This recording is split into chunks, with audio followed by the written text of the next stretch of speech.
Hello interwebs, welcome to Let's Build Computers. Today I'm going to be reviewing the Asus X470 Taichi. Why am I reviewing a 2-year-old motherboard, you ask? Well, there's a couple of reasons for that. Firstly, I've always liked the look of this board. I'm a sucker for things that look pretty. And I picked this up for a song on eBay. So I was like, what the hell? I want more practice with reviewing things, so let's do a review on it.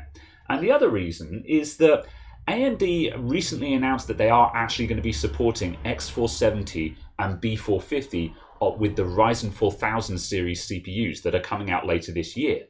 And for that reason, and with X570 still costing quite a lot of money, I think that a second-hand X470 board that used to cost like $200 plus might actually be the best bang for buck you can get right now.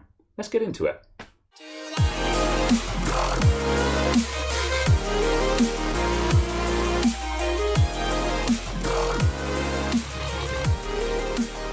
Now, before we get into actually reviewing the board, I just want to elaborate on what I meant by me thinking that this is possibly the best bang for buck right now. If you want to skip this quick rant and just get to the review, there should be a timestamp on screen at the moment saying where to skip to. So anyway, so X570 is the current AMD chipset right now. It's the one that they want you to be buying. And the thing is, when a new chipset comes out, obviously it will start off being initially the more expensive chipset, but then it will quickly become just normally priced. And for me, my definition of a normal price motherboard is somewhere between $100 and $200 or $100 and £200. For me, for a normal person, for an average person who is building a gaming PC and has a modest amount of money to spend, 100 to 200 on a motherboard is quite realistic. And then if you're trying to build on a budget, you might be looking at the sub 100 mark. Like somewhere between 60 and 100. And for that, you're going to be looking down into the budget chipsets, such as B450, or even like the A series chipset, that kind of thing. And while there's lots and lots of fancy motherboards that are 200 and up, I usually don't really go near those because quite often, while they will offer additional features for stuff like overclocking and that kind of thing, they don't necessarily make the computer go any faster per se. So for that reason, I don't think they're good value for money personally. So, but the issue is that X570 really struggled to come down in price, down into that 150 area. At the time of recording this, there are quite a couple of boards that have now come down into the sort of $150 to $200 region. But availability, as I say, right now is really spotty. And even those boards that have come down to even as low as 150, they're not that impressive. For 150, I want to get a board that's actually quite nice and has some toys. It's got some RGB, that kind of thing on it. But as I say, the X570 boards that have come down to that area, they've got, not awful VRM on them, because one of the really good things about X570 in general is all of the X570 motherboards have actually got half-decent power systems on them. We seem to be past the point of having really crap power systems on flagship chipset motherboards now. Whereas for X470 and likewise with the Intel equivalent of Z390 and stuff like that, you can buy motherboards that just have pretty trash VRMs on them. But at any rate, I get off topic. The point is that the motherboards that you'd be buying for like 150 and up just aren't really very inspiring. By comparison, this board still has an RRP of like plus $200. I think I saw it for like $220. That doesn't mean it's worth that much, but that's how much it's being sold for. And at the time when it was relevant, I believe it cost about that price as well. And I bought this one on eBay secondhand for £110 sterling. So that's that's probably about, I don't know, $130 or so. So suddenly I've spent, about $130 to get a board that it would be the equivalent of, $200 plus dollars or pounds. And now I've got one that actually looks really nice and is actually sort of a quote-unquote fancy motherboard. I'm not saying it's the fanciest, but it does really look nice and it would actually be a centerpiece of a computer. So that's why I think that this might be really good value. And you might say, okay, well, why would you want X570 then? Surely the high chipset would be better. And yes, the X570 has got additional feature sets, but the most prominent of it is PCI Express 4.0. But right now, nothing uses PCI Express 4.0. Pretty much, if you ask anyone what uses PCIe 4, the only thing that they'll really reliably be able to mention would be, PCIe 4 SSDs. But the thing is that super high-speed SSDs are not worth it. The only time you will, a lot of people just on a computer, Linus Tech Tips has done a video about this, and I had been saying it to people long before that video came out, that you cannot tell the difference between a SATA SSD and an NVMe SSD. I know, I've tried it. I had a SATA SSD in my PC at home. I swapped it out for an NVMe, couldn't tell the difference. And trust me, I just spent money on that NVMe SSD. I wanted to tell the difference. Couldn't tell the difference. So my point is that there is nothing that needs PCI Express 4.0, so why would I pay extra to have it on the board and have a lesser overall board as a result when I could buy this? That's that. Let's get into the actual board itself though. So that's why I've bought a 2-year-old board. Let's talk about this one. So here we have the ASRock X470 Taichi. Let's give it an overview first. So I'm going to be comparing this versus my Asus X470-f Strix Gaming, which was the last motherboard that I reviewed and the previous X470 board that I had. I recently sold that because I thought it wasn't going to work with Ryzen 4000, but now we know that it will. I was like, well, I guess I'll buy another X470 now. So this is in a very similar price bracket to that motherboard, so I expect it to be as good as or better than that board, because the RRP on it is actually higher. I think it's going to be a mixed bag. There are some areas where I think this is going to be better and some areas where I think it's going to be worse. So first of all, let's do the super quick flyover of the motherboard. Then I'm going to strip it down so we can look at some areas in further detail. So first of all, VRM, it's a 12+4 VRM setup. However, there's doubling involved in that, so it's not a real 12-phase VRM. We'll get to that later. 4 DDR4 DIMM slots. These are single point hold slots, so they only latch at this end. This side is fixed. I really hate single side latching slots. They're harder to work with, which means it's more likely that you're going to have a bad DIMM mounting or something like that. Not a fan of those, but fine. Once your memory is in, it works, but whatever, just saying it. We've got 2 USB 3 headers for the front here. We've got a 3.0 header style header here, and we've got a Type-C connector here. So nice that it has both of them. So whichever type of connectors your case has got, this can utilize that. There's actually another USB 3 header there as well. So you can have 4 USB 3 Type A connectors at the front and a USB-C if you want, or any combination thereof.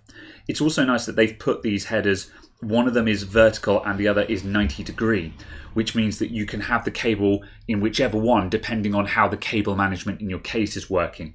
So that's a nice touch as well. 8 SATA connectors. ASRock seem to like putting a high count of SATA connectors on their motherboards. It's nice that it's there. It's not worth anything to me because as far as I'm concerned, who the hell is running 8 SATA drives in their computer? But whatever, if that's useful to you, it's there. Another nice thing is that you have a proper LED postcode readout here. So most motherboards these days will have a some kind of BIOS diagnostic LEDs, but they're often pretty basic stuff like CPU, RAM, VGA, boot kind of thing. And I found that those LEDs, it's better than nothing, but I usually find that their information is not terribly helpful. There's other like it tells you how it's progressing, but if there's a problem, it's not useful for identifying what the problem is. Whereas an actual number readout code like this one, this can tell you exactly where the board is getting hung up during post. So that can be incredibly useful if you're either diagnosing faults or you're doing heavy overclocking where you're inducing problems into the system.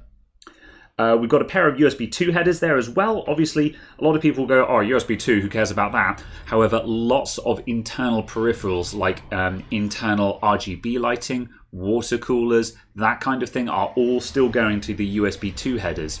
And a lot of them can be very wasteful for USB header usage as well. So having 2 headers there is still valuable. There was a phase that motherboard manufacturers went through where they started slowly getting rid of these and they all dropped down to 1. And that meant that if you had an AIO water cooler that just plugged into a double header, and then you also wanted to connect up an RGB controller, suddenly you didn't have the connectors for that. So yeah, the struggle is real.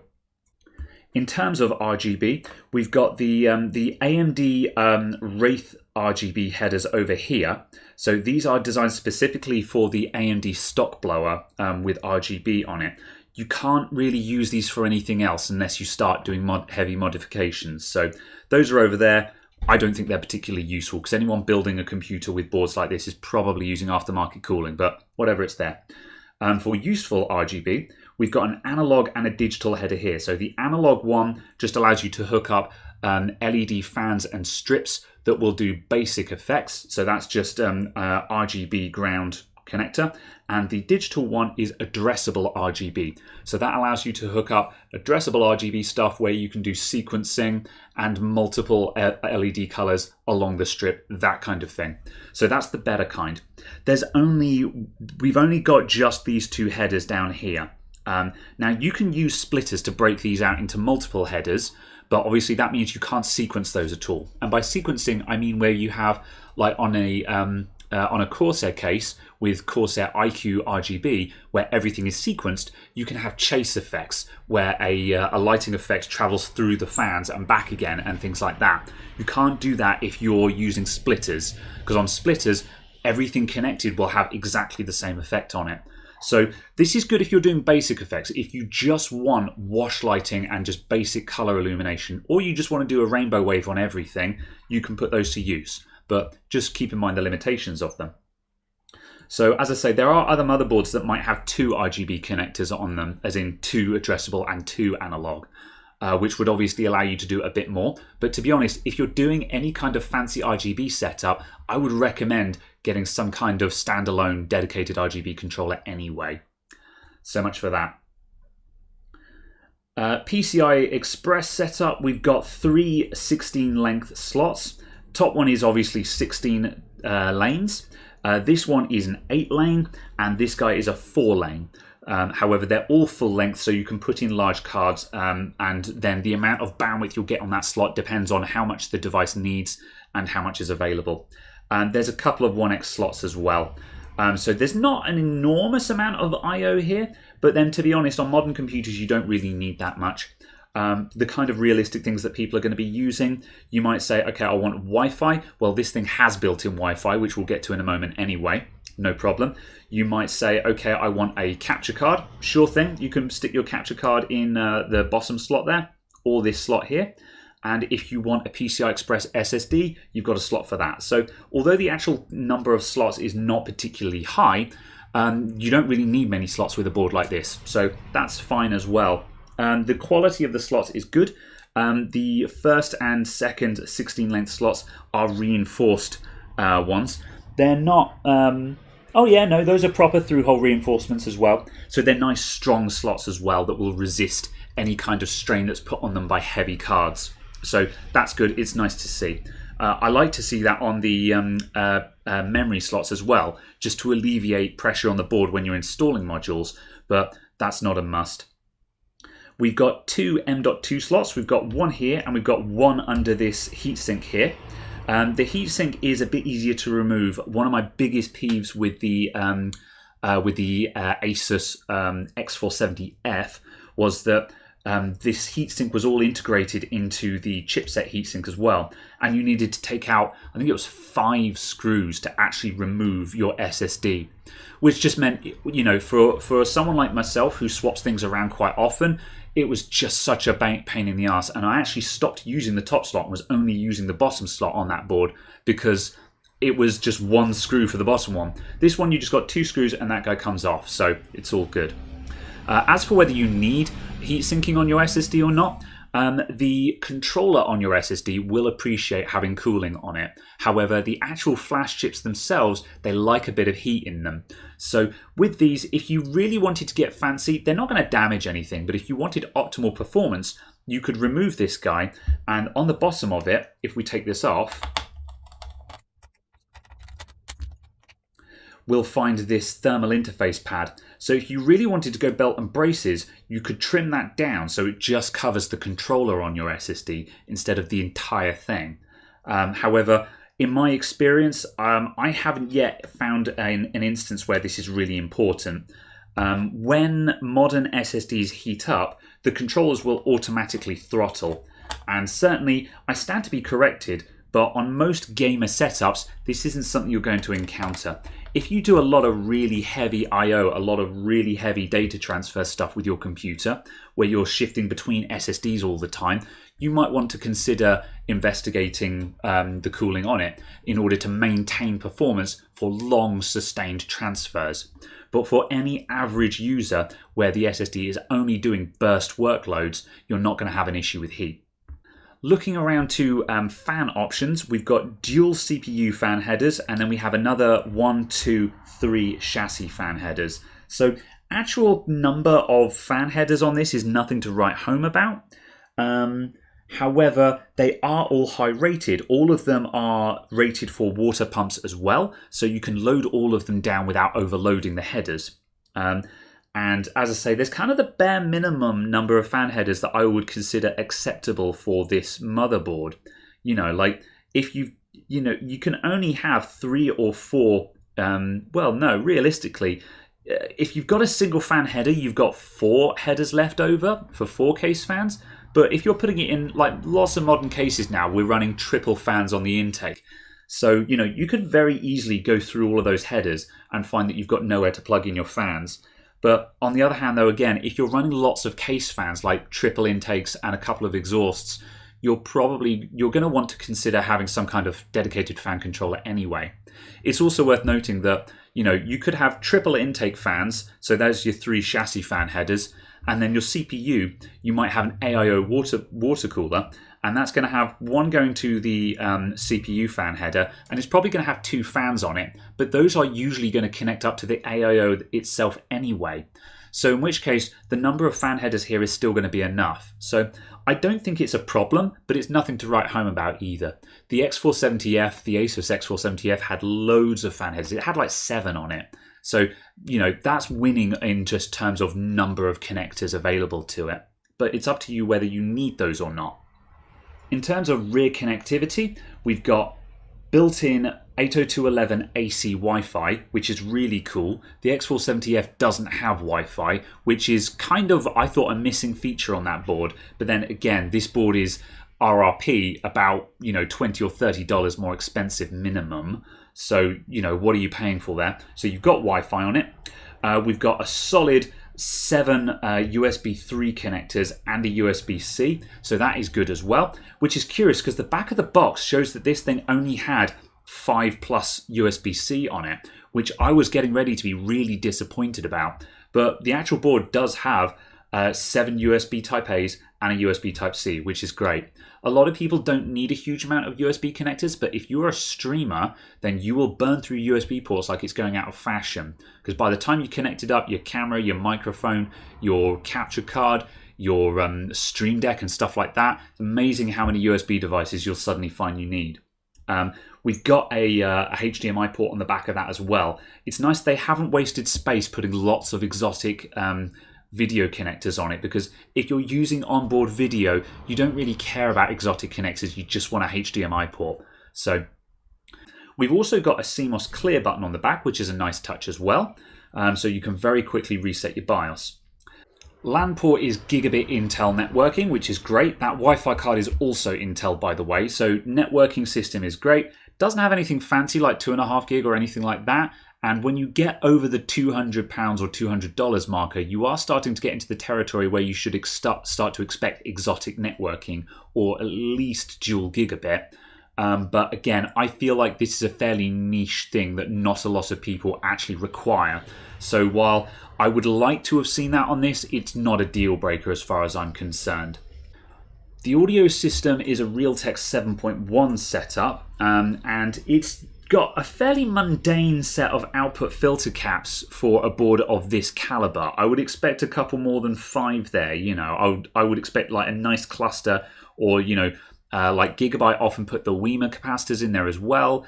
Asus at least have more than that. They had 7 on theirs, I think. However, what they have also got is they have got nice gold pins on the front panel connector, and allegedly that front panel connector has also got a special amplifier on it which can apparently do up to 600 ohm headsets, which is quite a feat for onboard audio. I don't have the equipment to really put that to the test, so on paper that should be very impressive. However, as I say, I don't have the means to really test that, so make of that what you will. But to be honest, if you're running a 600 ohm headset, I would be running some kind of specialist preamp for that, or even just like an actual external sound card. So make of that what you will. But if you're using any kind of gaming headset, this will be absolutely fine. Keep in mind that gaming headsets are not the be-all and end-all of audio. The audiophile stuff does go far beyond that. So this is shooting for the audiophile stuff, so it'll easily manage your gaming stuff. So that's our big top-down view done. What I'm going to do now is I'm going to take off all of the heat sinks and covers and all the rest of that so we can take a closer look at some of the details hidden under them. Before we do that though, I'll just quickly make a couple of comments on it. These covers are a little bit scratchy plastic, and it's fairly this is just plastic, and it's not super fancy or anything. We do have illumination here and here though, and we also will get RGB illumination around this heatsink. So there are some nice touches to help bring the board to life. It's also worth noting the VRM heatsinks here. These VRM heatsinks do have heat pipes in them, or a heat pipe rather. So that is nice because the VRMs on this side are going to put out more heat than these ones will. So it's helping to just shunt some of that heat up to the cooler heatsink, which is good. There's also a fairly hollow space under it there, which should allow some airflow to rise up underneath this heatsink to escape out the top. Because one of the problems with having these I/O covers is arguably they're just covering up your heatsink and reducing airflow around it. But on this one, this stuff is a little bit scratchy plastic on top of the heatsink, but overall there is reasonable airflow around this heatsink. So I would imagine that should be doing okay. But when we get to the VRMs, we'll get a rough idea on whether that's sufficient or not. Then the VRM heatsink, there's not a huge volume of metal to this. The actual amount of metal is relatively low, but with that heat pipe there, it will distribute the heat quite well. So the metal that it has should be rather good. But the main part of the thermal distribution for this is in the way that the VRM is set up. Because this VRM setup uses phase doubling, it will produce a relatively low amount of heat, just simply because the load is being distributed across a lot of components, rather than just having a particularly intelligent or high efficient cooling setup. So let's come back over to the board. So audio section, as you can see, we've got some extra capacitance around the actual audio chipset there. This guy here is the LED controller, and then we've got some LEDs along there. On the bottom of the board, you can also see that is our front panel headphone amplifier. Or I'm pretty certain it will be. So that's where that is as well. So not a huge amount to see here, but the audio setup is quite simple. On a lot of boards, they do a lot to just simply dress it up. But it's not really the centerpiece of this board. So moving across. Underneath the I/O shield, you can see our Intel Gigabit network controller there. And we've also got a couple of unpopulated footprints where on the Taichi Ultimate, we would find a 10 gig LAN controller that goes here. So you can see where there'd be a BGA control chip there, and the extra footprint to have the actual connector coming up on top of this USB stack. And then there's a couple of connectors for the LEDs and stuff like that. And past that, let's move on to the VRM. So the VRM starts with an International Rectifier IR35201 controller chip here. So this is an 8-phase controller chip that on this motherboard has been configured in a 6+2 configuration. So we've got 6 phases going to the main CPU vCore VRM. and then we have another 2 phases which are going to be for SoC power. Now these phases are then in turn doubled on the back of this board. If we turn the board over and have a look, you can see that underneath the VRMs we've got these phase doubler chips all around. So each of those 6+2 phases is then in turn being doubled to create the 12+4 phase setup that this board advertises. So is it a 12+4 setup? Well, that depends on which way you look at it. It is not a true 12+4 phases, it's 6+2 that's been doubled. However, what does that mean for us? The actual phase count is okay, it's nothing to write home about, but it's fine. But because we've got the 12+4 MOSFETs and inductors, we do have just the physical component count for current handling. And this is good for 2 things, is that A, you can have more current in there, and B, the heat is distributed across more components, which means the thermals will be better overall. Each one of these has to handle a less amount of current, which means it creates less heat, and that means there's going to be less heat output into that heatsink for the global spec. Now this is great because it means it's up to spec. It's not as good. I don't think this is as good as the Asus setup, which, if my memory serves me, was an 8+2. I think. I can't remember. I think it had 8. I think it had 8 phases on it. But they were using discrete power stages, which are more sophisticated than these. These are dual MOSFET packages. ASRock calls these stacked MOSFETs or something like that, which is more or less what they are. It's 2 MOSFETs on top of each other. So you've got your high side and your low side MOSFET in a single package. So this basically allows them to increase the density of the VRM setup without the footprint cost.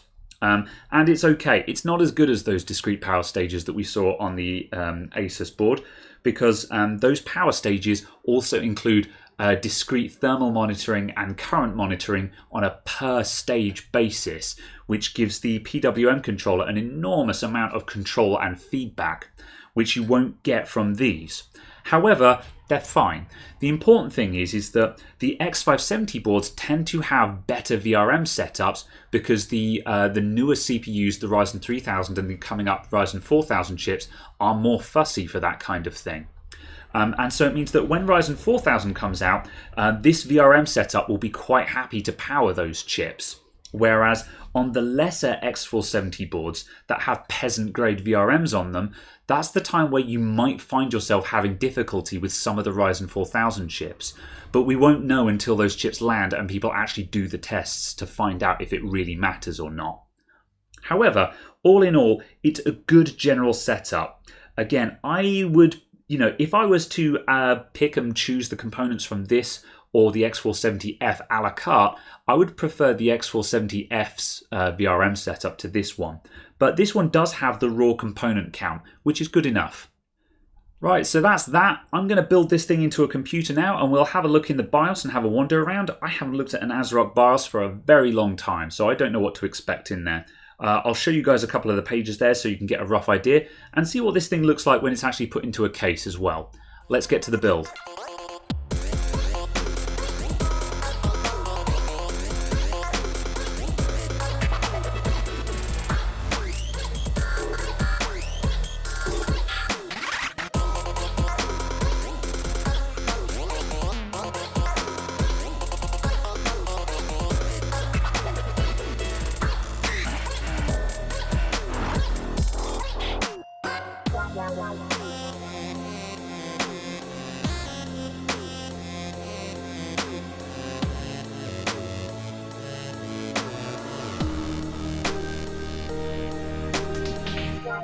Green's just another color I could live without.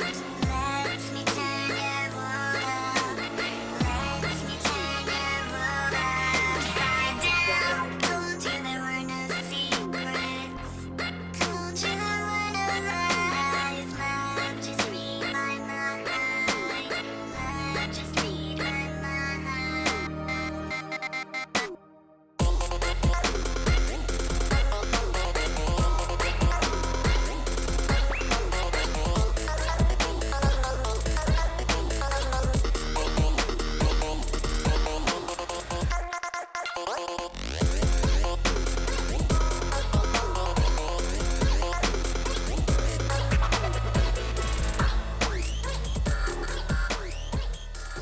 Okay, so I've got the Taichi built into my Corsair 220T, which is quite a compact case, so it makes for a fairly cramped build in here. I've got a couple of extra LED goodies hooked up. The case itself has RGB fans. These are controlled independently through Corsair iCUE. They're nothing to do with the motherboard's RGB. I've got an LED strip connected in as well. This LED strip is being controlled by the motherboard. So when we have a look at the RGB features, I will show you how that can behave as well. However, because obviously that doesn't come with the motherboard, for argument's sake, I'm going to quickly just disconnect any additional RGB I've got connected so you can see what the motherboard does just on its own without any optional extras. So firstly, try to keep in mind that RGB is very difficult to film, or at least I have no idea how to film it effectively with the cameras I've got. So what you see will always look better in real life than it does on the camera. I'm not doing anything to flatter these pictures at all. So what we've got is we've got the two accent strips on the top I/O and around the audio circuit there, and we've also got the ring light around the Taichi heatsink on the chipset, and they both provide modest amounts of light. The accent strips aren't going to throw out any illumination into the case, but they're very clearly visible when you look in. Although keep in mind that the audio accent strip down the bottom left there, that's going to get hidden under big graphics cards, but it's nice that it's there. I think it would also be nice if they had done something in the top right of the board around the memory. One of my favourite motherboards is actually the Gigabyte X370 Aorus Elite, which I have in my computer at home. And that is from the era where RGB was going absolutely bonkers, and it's got RGB lights all over it. And I really like that because it creates a really nice star field effect where there's lots of points of light in the case, which make it very easy to provide even illumination all inside. Whereas one of the problems is, as lovely as this heatsink looks and as nice as the LEDs are around it, you'll only see them from a low angle. You'll notice how I have got the camera down at a low angle looking up inside slightly to make sure we can even see it. And this isn't even a big graphics card. This is just an RX 570. You've got a large graphics card in there, you will lose a lot of what you can see here, which is a bit of a shame. And I think it'd be nice if they'd done something up in the top right of the board where there's, generally speaking, usually open space in most builds. That's a really good place to put some LEDs to put them on show. And then, of course, you'd have some LEDs in all four quadrants of the motherboard as well, which would also be a really good bonus. So again, from an LED RGB standpoint, this motherboard isn't going to carry the computer on its own. However, it is really good as part of the accents to help have the motherboard join in with the additional effects that you might have in your case, such as the RGB strip and fans. From within the BIOS, we do have some rudimentary RGB control as well. If I go into the Tool tab and then RGB LED, we've got some LED controller things here. So first of all, yes, you can just turn it all off. If I go to Off and then hit Apply to all channels, it just switches off all the RGB, with the exception of the diagnostic LED readout there, which doesn't count. So yeah, that has switched off the onboard LEDs and also the LED strip I have connected. So if you don't like your RGB, you can just turn it all off from the BIOS. You don't need the software to do that. Alternatively, we can set static colors, and it's got a really nice just RGB input here. So we can just dial in whatever we want. If I go 255, 0255, apply, that gives us purple. Or we can go 255 across the board. How good is the white? And the color balance is so-so. To my eye, if I just disconnect the strip for a moment, no idea how well this will come out on camera. The LEDs around the Taichi heatsink are a colder white, whereas the LEDs in the bottom left, those are fairly true. These ones up here have got a little bit of a teal tint to them. So white balancing isn't brilliant on these, and this is a very similar problem to what I have with my Gigabyte motherboard at home, where despite the fact that it's got lots and lots of LEDs all over it, the color matching on them is pretty bad. And this means that it's very difficult to do an accurate white, because color matching gets really nasty when you're trying to do white, basically. So that is a bit of a bummer because white is a really nice color to set your RGB to, just to have a nice white illumination on everything. There doesn't appear to be any addressable features in this control setup, which is a bit of a shame because more often than not, just having a addressable rainbow wave looks really nice. I've done this effect with the Corsair iQ stuff when I reviewed this case, and I thought it looked for a really nice effect. The controller is capable of doing it because we have addressable RGB strips attached, but it's not allowing me to do it from the BIOS. However, the BIOS is for basic settings. So let's now switch to the Windows software and see what other abilities we have there. Okay, let's explore the ASRock Polychrome Sync software now. So I've installed this. The installation was very painless, as was the download. This is the new beta version of the software. So I'm going to roll the dice on the latest version that is marked as a beta. So if there's any slight issues with this, I'll be a little bit forgiving of it. On the left here, that's fairly grayed out, I can see we've got component sync for other devices that support Polychrome Sync. I don't have any such things connected at the moment, so that's all grayed out. On the right here, it's showing us things that I can control. So what have we got here? That's just on and off, I think. Apply all. Okay, there we go. So now I can click on individual things and select them. One of the nice things, it does allow us to modify the AMD fan RGB header, which is the weird one in the middle of the motherboard specifically for the Wraith fan. So it's nice that it's giving us control on that. We've gone into some kind of random shuffle at the moment, so let's see if we can figure this out. So style. So at the moment I'm just running apply all, and we've got just the same effects that we found in the BIOS basically, with the added effect that there is a music option. But yeah, music no one digs the music option to my knowledge anyway. So not a huge amount of neat effects you can add in there. If we come off of apply all and select, let's just go for the addressable RGB one.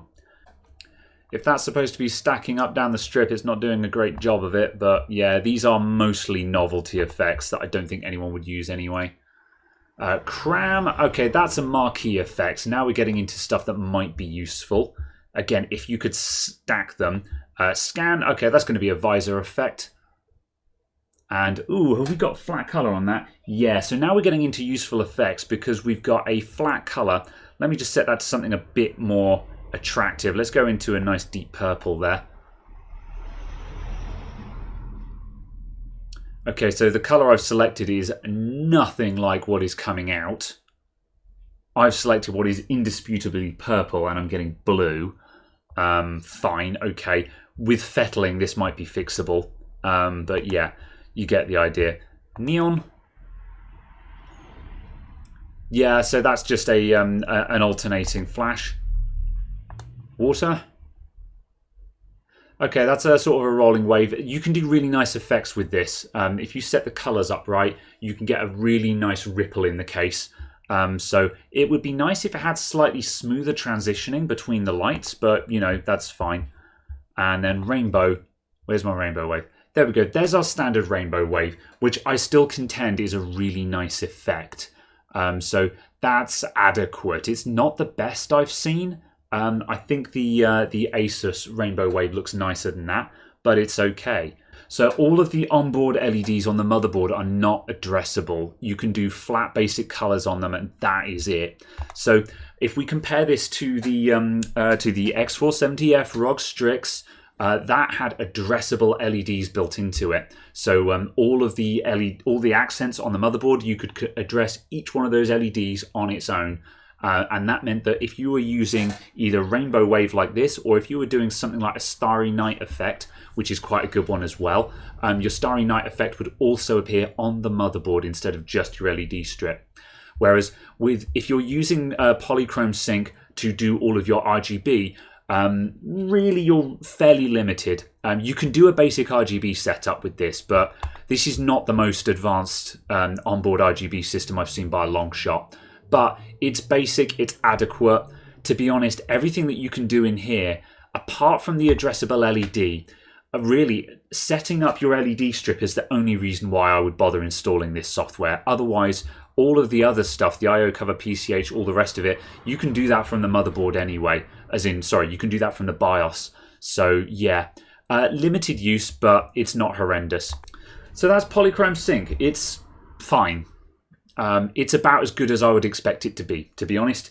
If you want really good RGB, get a Corsair iCUE setup. That's it. Corsair iCUE is the best RGB. So that's about all for this feature review of the ASRock X470 Taichi.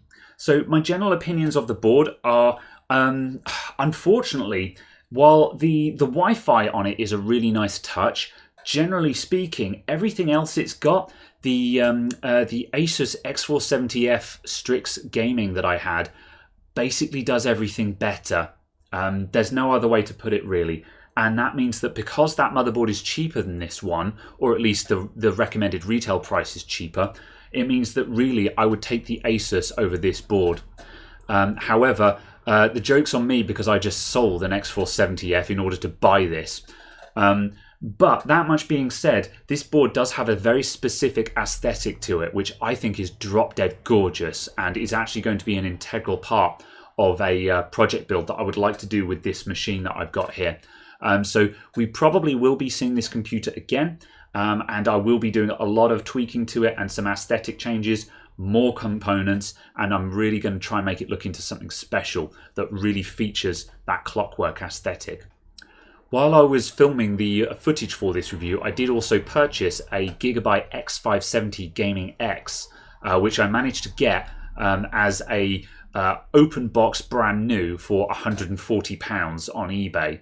And that was the best bang for, that was basically the cheapest X570 motherboard that I could find. And we're going to be doing a review of that one as well, where I'll be specifically comparing it versus these two X470 boards that I've done recently, and how, while this X570 board is newer, I don't think it's the best choice right now. Anyway, we'll see how that pans out when the Ryzen 4000 CPUs come out. I'll see you at that time as well. Thank you very much for watching, everyone, and I'll see you next time. Bye for now.